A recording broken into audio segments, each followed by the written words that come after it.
In today's video, I'm gonna share with you guys two highly effective trading strategies using the VWAP indicator. Now, if you join me during the live streams, you probably heard us talking about the VWAP. We have one of the traders in the stream always talking about the deviation lines and watching out for the VWAP, and quite often they will produce good trading opportunities. So the VWAP is going to be this center line that we have going across the screen, and you can notice it changes colors. Now, this is customizable within NinjaTrader. TradingView also has a version of the VWAP indicator as well. But essentially, if price is above the VWAP indicator, it'll be white. If we are below the VWAP indicator, it will be red. And let's talk about some significant levels other than the VWAP. Now, when you first look at the VWAP, you're probably saying this is nothing more than a moving average. That is partially correct and partially wrong. It's a volume weighted moving average. And that brings us to another component of the VWAP indicator. You can see on my chart, I have three separate bands. I have the first band below the VWAP, the second and the third, and above the VWAP, I have 1, 2, 3 deviation bands away from the VWAP as well. Now, these bands are customizable. If I go right over here to indicators, you can select it, and you can select how many bands you actually like. If you only want to have one, well, I can select one, and you can see we only have one deviation band. If you want to have none, all you can have is a simple VWAP indicator. But for one of the setups that I'm going to share with you guys in this video, we're going to want to make sure we have all three bands turned on. And I have them set at 1 deviation, 2 deviation, and 3 deviations away from the VWAP, but that can be totally adjusted. We can adjust it to different values if we choose to. So let's talk about something real quick. Quite often in VWAP, you'll notice that price comes down to it, similar to the moving average, and it'll bounce and rally back up.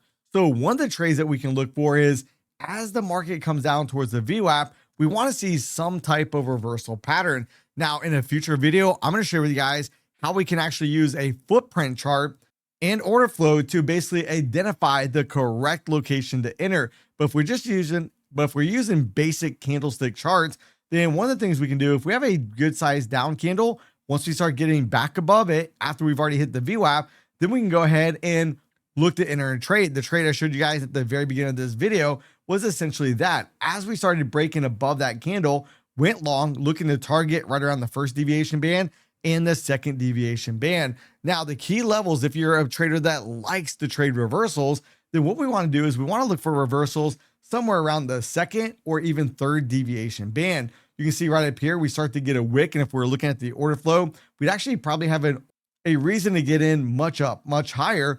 But if I'm looking at this from a basic candlestick pattern, I probably really wouldn't get in until we got back below this candle. Then I look for the market to come all the way back down towards the VWAP. Now with the S&P 500, that little move would be good for roughly $400. And let's look at a couple other examples. I don't want to cherry pick this one bit. Look what we have right here. As the market's coming down, do we touch the second deviation band? We do. All right, check mark criteria number 1. Then look at this candle right here, an inverted hammer-ish looking candle. Well, that can be a potential bullish sign if it's in the context of a downtrend. But I do want to caution you, it's the weakest of all reversal patterns. So once we start breaking that candle, we can simply look to go long, stop below this recent swing low, looking to target right up here towards VWAP, another 9.7 point trade. Now keep in mind, there will be losses along the way as well. And then as we get up towards the VWAP, do we see any type of rejection pattern? Well, right here, we kind of have a bearish engulfing type of pattern, and then we can look to play that back down towards the second deviation band. If you were to get in as we broke that candle down towards the second deviation band, that's good for 14 3/4 points. Then as we come down and hit the second deviation band once again, what do we have right there once again? Well, once we start breaking the top of that wick, we can then once again go long all the way up to VWAP, another 14 points.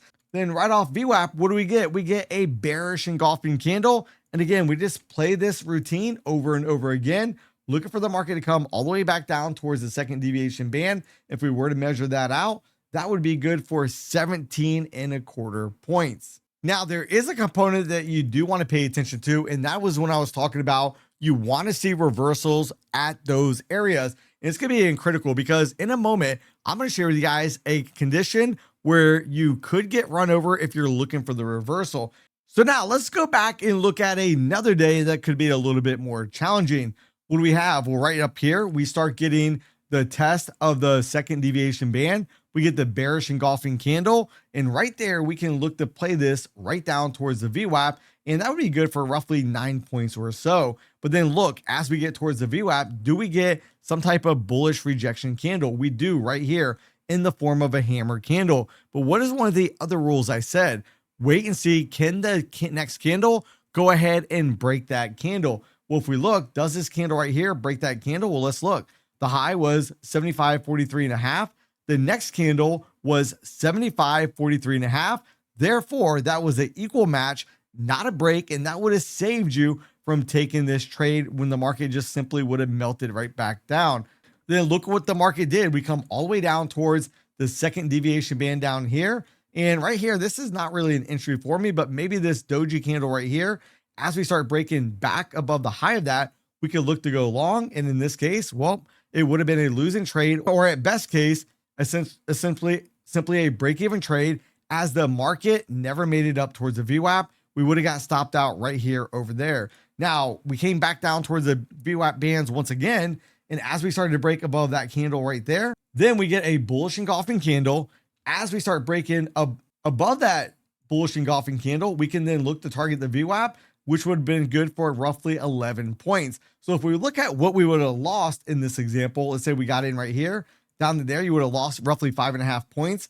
The next trade could have had the potential to then make 11 points, which then would go ahead and make up that loss. So now let's talk about a condition where trading around the second deviation band will not work. And that's when we get into one of these trades where the market just keeps grinding and grinding and grinding. So one of the things that we initially want to look for is how aggressive is the move up towards the deviation band.